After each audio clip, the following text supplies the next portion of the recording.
la pantalla del segundo teléfono se iluminó en la oscuridad de mi despacho, arrojando un resplandor azulado sobre mis manos. La contraseña había sido, con una ironía casi poética, la fecha de nacimiento del hombre que mi marido siempre había soñado ser, no del hombre que realmente era. Y en esa pantalla, en un hilo de mensajes con un nombre guardado como luz destellos, encontré la confirmación empírica de una hipótesis que llevaba meses formándose en mi subconsciente. No fue un estallido de dolor agudo lo que sentí, sino la fría y nítida satisfacción de un diagnóstico clínico confirmado. El patrón era claro, consistente y en su deprimente previsibilidad, casi elegante. Mi nombre es Isabel. Soy psicoterapeuta. Mi trabajo, mi vocación, es encontrar los patrones en el aparente caos de las vidas ajenas. Escucho las narrativas rotas, los recuerdos sesgados y las justificaciones, y mi mente traza líneas, conecta puntos, hasta que el algoritmo subyacente del comportamiento se revela. Les ayudo a ver los hilos invisibles que mueven sus marionetas internas. Nunca pensé que tendría que aplicar esas mismas herramientas para descifrar la patología que dormía a mi lado cada noche, que besaba mi mejilla por la mañana antes de salir a mentir.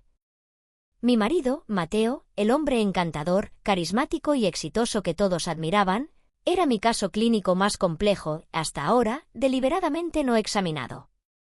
El descubrimiento no fue un accidente. Fue la conclusión de una observación metódica que comenzó hace meses. Noté los cambios sutiles en sus narrativas, la forma en que empezó a describirme en anécdotas con amigos. Isabel es brillante, pero vive en su cabeza, ¿sabes? O a veces es emocionalmente distante. Su trabajo la consume. Era la fase de devaluación, la siembra calculada de una narrativa que lo posicionaba a él como la víctima paciente de una esposa fría e intelectual. Un movimiento de manual. Luego vinieron las reuniones de trabajo hasta tarde, los gastos inexplicables en la tarjeta que él creía que yo nunca revisaba.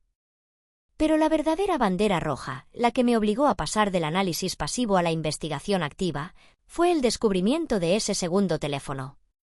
Lo encontré por casualidad al caerse de un bolsillo interior de su abrigo mientras lo colgaba. Un segundo teléfono es el artefacto por excelencia de una vida compartimentada, una herramienta de manual para el narcisista. Mientras leía los mensajes entre Mateo y Luz, me obligué a disociarme. No era mi marido, era un sujeto de estudio. No eran sus palabras de amor a otra, eran datos. Y los datos eran fascinantes. La fase de idealización, el infame love bombing, estaba allí, en todo su esplendor tóxico. Nunca nadie me había entendido como tú, Luz. Es como si hablaras mi mismo idioma. Siento que he vivido en un mundo gris hasta que apareciste tú con tus colores. Eres pura pasión, pura vida. Justo lo que necesito para escapar de la frialdad de mi día a día. Eran las mismas frases, casi palabra por palabra, que me había susurrado a mí 5 años atrás en un café de Roma. No estaba creando una nueva relación, estaba reciclando un guión, reestrenando una obra con una nueva actriz principal. Y en esta nueva producción, yo había sido degradada al papel de villana. Leí con un interés casi académico cómo me describía, una mujer fría, predecible, absorta en su trabajo, incapaz de apreciar su espíritu libre y su necesidad de aventura. La compadecí profundamente a ella, a Luz. No era una rompehogares. Era la siguiente en la línea de producción, la nueva fuente de suministro narcisista, completamente ajena al hecho de que su fase de idealización tenía una fecha de caducidad impresa en tinta invisible. La devaluación la esperaba pacientemente a la vuelta de la esquina, y yo era el fantasma de su propio futuro. Por un momento, la terapeuta en mí dio un paso atrás y la mujer sintió el impacto. Un dolor sordo, un eco de la traición, vibró en mi pecho. Fui al baño y me miré en el espejo. Vi las líneas de cansancio alrededor de mis ojos, fruto no solo de las largas horas de consulta, sino de la energía que requería vivir con un vampiro emocional. Pero la emoción fue breve. Mi mente analítica, mi mayor mecanismo de defensa, tomó el control de nuevo. Una confrontación con Mateo sería inútil. Él lo negaría todo, giraría la narrativa, me acusaría de estar loca, de invadir su privacidad. Gaslighting 101. No se puede razonar con la patología. Pero sí se podía, quizás, establecer un diálogo con la otra paciente de este caso no oficial. Mi objetivo se cristalizó. No se trataba de salvar mi matrimonio, esa estructura ya estaba clínicamente muerta. Se trataba de romper el ciclo. Y para eso necesitaba una aliada. Con la calma de quien prepara el historial de un nuevo caso, comencé a recopilar y organizar los datos. Hice capturas de pantalla de las conversaciones más reveladoras, aquellas que mostraban el patrón de forma más inequívoca. A través de una búsqueda inversa de su foto de perfil y un par de indagaciones en redes profesionales, obtuve su nombre completo, Laura Méndez, una diseñadora gráfica freelance. En su portfolio online encontré su correo electrónico. Me senté y redacté un mensaje. Cada palabra fue elegida con la precisión de un cirujano. Asunto: un interés profesional en común. Estimada Laura. Mi nombre es Isabel Soto. Soy la esposa de Mateo.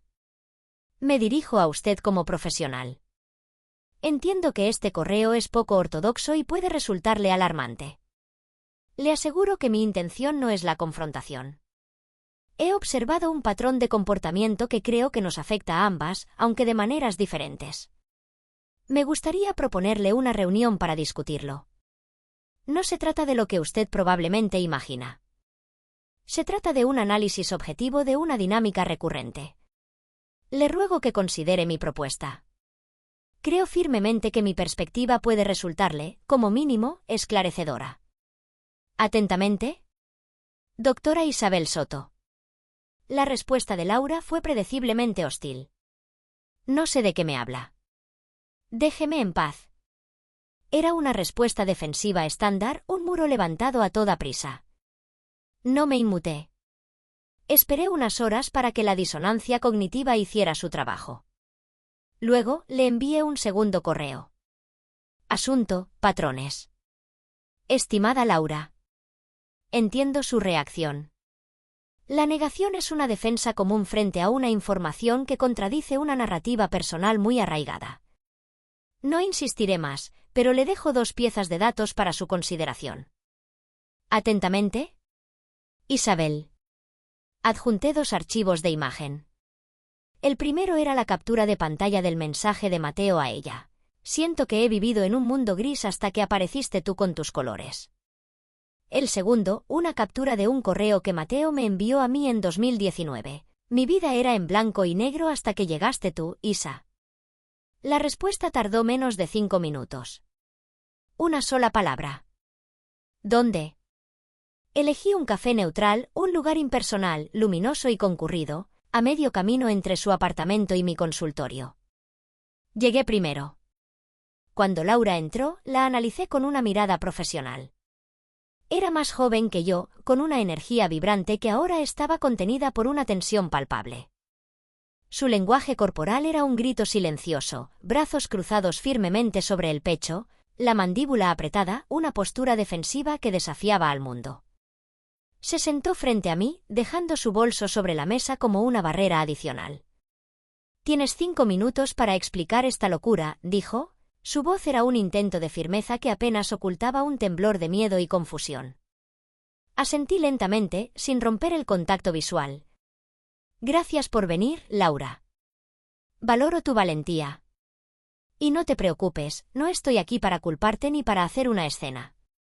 Te pedí que vinieras porque, como terapeuta, reconozco un síndrome cuando lo veo. Y nosotras 2 somos los síntomas más recientes del mismo síndrome.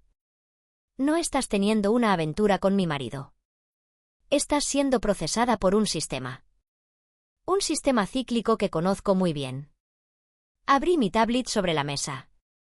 No le mostré más mensajes ni fotos de ellos juntos. Le mostré un diagrama de flujo.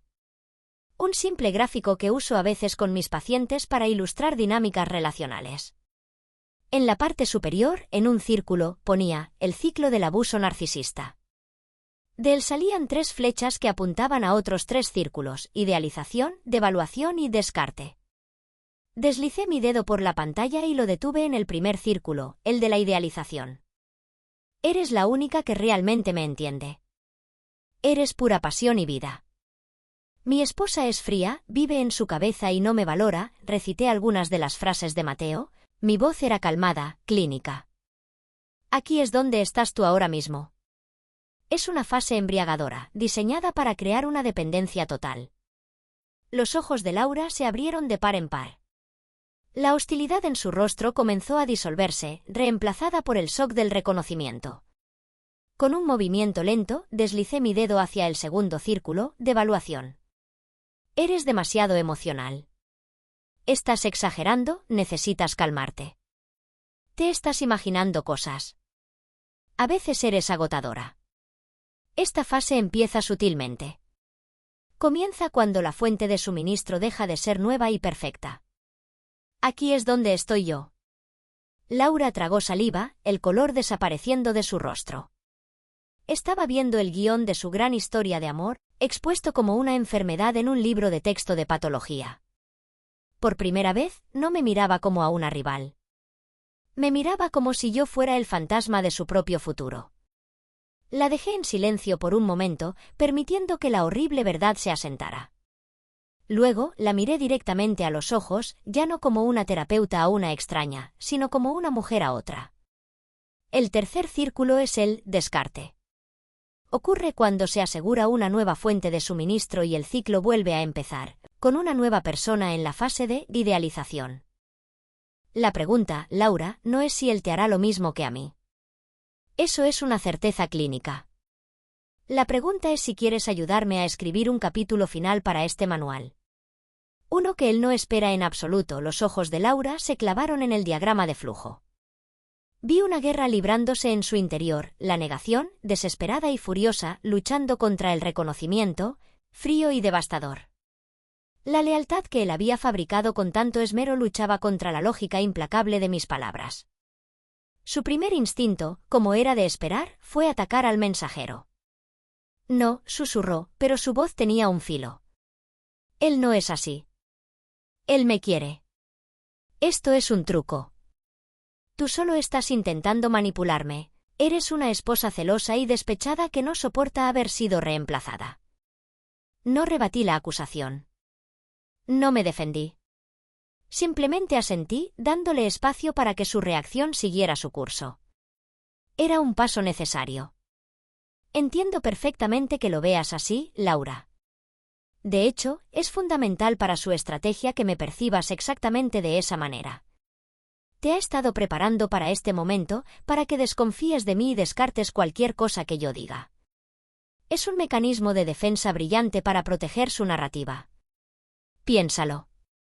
¿No te ha dicho que soy fría, que todo lo analizo y que soy incapaz de sentir una pasión real? Su silencio fue más elocuente que cualquier palabra. Le di tiempo. La vi luchar, su mente repasando conversaciones, gestos, promesas. Él me dijo, comenzó de nuevo, su voz ya no era agresiva, sino temblorosa y confundida, que vuestro matrimonio era solo un acuerdo. Un papel. Que dormíais en habitaciones separadas desde hacía años. Que solo estabais juntos por las apariencias, por vuestro círculo social. Otra táctica clásica del manual, respondí con calma, mi voz era neutra, casi didáctica. Se llama triangulación. Te posiciona a ti en un triángulo donde te sientes la confidente especial, la única que conoce su verdadera y solitaria vida. Crea una falsa sensación de intimidad y exclusividad. La verdad, Laura, es que dormimos en la misma cama. Y la noche antes de que él te escribiera ese mensaje diciéndote lo solo que se sentía, estábamos en un restaurante celebrando nuestro aniversario de bodas.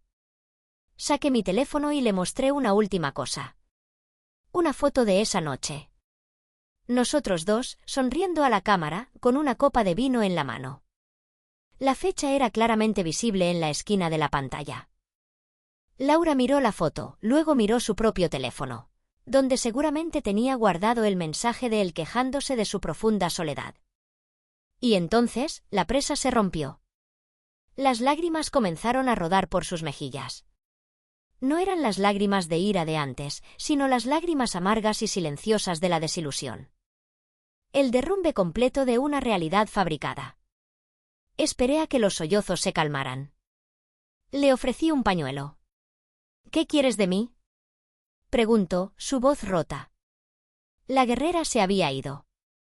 Quedaba la víctima, cruda y expuesta. Me incliné hacia adelante y mi tono cambió. La terapeuta dio paso a la estratega. Quiero que dejemos de ser sus víctimas y nos convirtamos en las autoras de las consecuencias. Una confrontación emocional no le hará daño.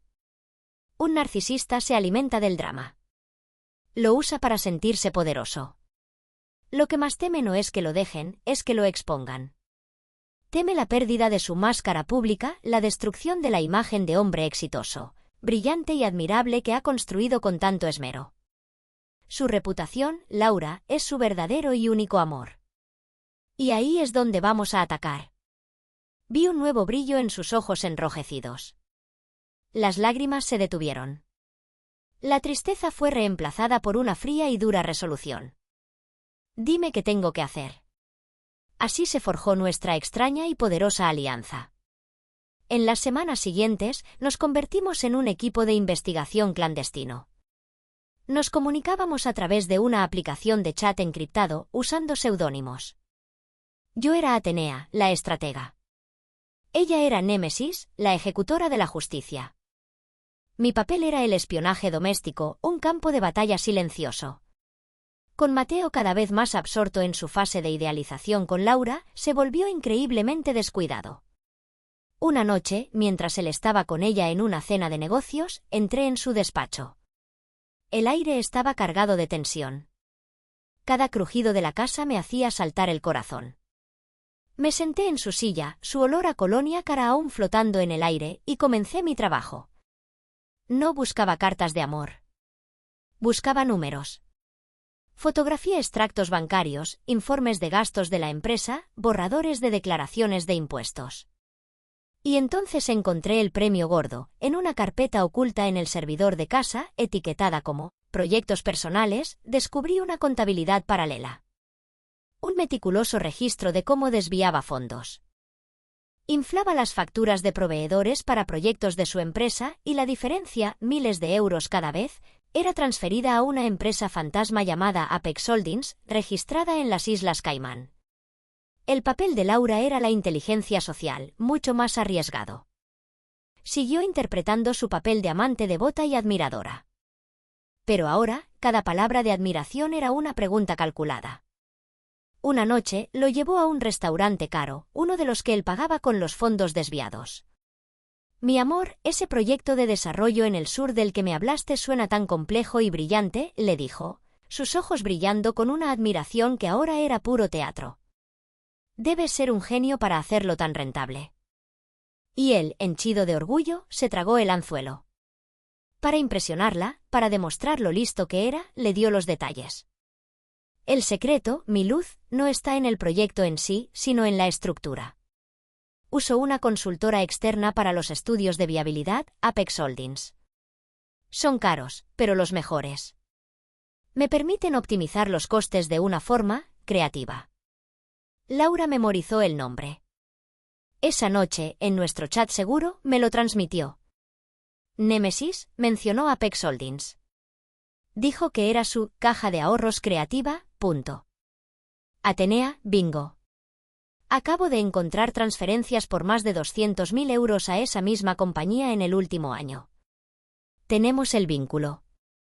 Pasamos una noche entera en mi consultorio, con la puerta cerrada, compilando el dossier. Fue un trabajo de una precisión quirúrgica. Yo organicé los datos financieros en un informe forense, con tablas, gráficos y una cronología clara. Laura, con su ojo de diseñadora, se encargó de la presentación, haciendo que la compleja información fuera visualmente clara e innegable. No era la carta de dos mujeres despechadas. Era un informe de auditoría profesional, frío, impersonal y absolutamente demoledor. Desde un ordenador en una biblioteca pública, creamos una cuenta de correo electrónico temporal y enviamos 2 mensajes. El primero, al director global de cumplimiento y seguridad corporativa de la multinacional donde Mateo era un vicepresidente estrella. El segundo, a la unidad de investigación de delitos fiscales de la agencia tributaria. El asunto, información sobre posibles irregularidades fiscales y fraude corporativo. El cuerpo del mensaje solo contenía un enlace seguro para descargar nuestro informe. Pulsamos enviar simultáneamente. No hubo celebración. Solo un silencio solemne. El dado estaba echado. Unas 2 semanas después, el cambio en Mateo fue palpable. Regresaba a casa pálido, tenso. Las llamadas nocturnas ya no eran con Laura, sino con abogados. Un sábado por la mañana lo encontré gritándole a alguien por teléfono, su voz normalmente controlada, ahora aguda y desesperada. Es un error. Una auditoría interna ahora es imposible. Es una caza de brujas. Me miró, sus ojos buscando algo en mi rostro, una señal. Pero yo solo le ofrecí una taza de café y una expresión de suave y distante preocupación. Su mundo se derrumbaba, y el origen del terremoto era un completo misterio para él. La culminación de todo llegó un martes por la tarde. Mateo regresó a casa antes de lo previsto, su rostro reflejaba una profunda desorientación. Se dejó caer en el sofá del salón, su mirada fija en un punto indefinido de la pared. El silencio se hizo denso, pesado. Me han suspendido de empleo y sueldo, murmuró finalmente, su voz convertida en un eco vacío. Han iniciado una investigación formal en mi contra. Las acusaciones son graves. Hablan de malversación de fondos. De fraude fiscal. Mi carrera profesional se ha desmoronado, se ha acabado definitivamente, pasaron varias semanas, y me encontré con Laura en el mismo café de siempre. El ambiente era tenso, cargado de una expectación contenida. En la pantalla brillante de su tablet, resaltaba el titular de un periódico financiero. El prestigioso directivo estrella, Mateo Vargas, despedido fulminantemente y bajo investigación por fraude fiscal a gran escala. Se enfrenta a posibles cargos criminales que podrían acarrear consecuencias legales severas.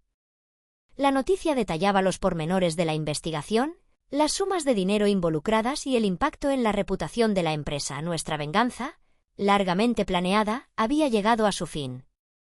Era una venganza silenciosa, ejecutada de forma sistémica, meticulosa y limpia. No habíamos destruido su vida directamente. Simplemente habíamos activado el interruptor de la luz, y la vida que él había construido cuidadosamente en la oscuridad, basada en la mentira y la manipulación, se desintegró por sí misma al quedar expuesta. Nos miramos a los ojos, buscando una confirmación silenciosa. No hubo sonrisas de triunfo, ni expresiones de alegría desmedida. Solo un gesto sobrio de reconocimiento mutuo, una comprensión compartida de lo que habíamos logrado.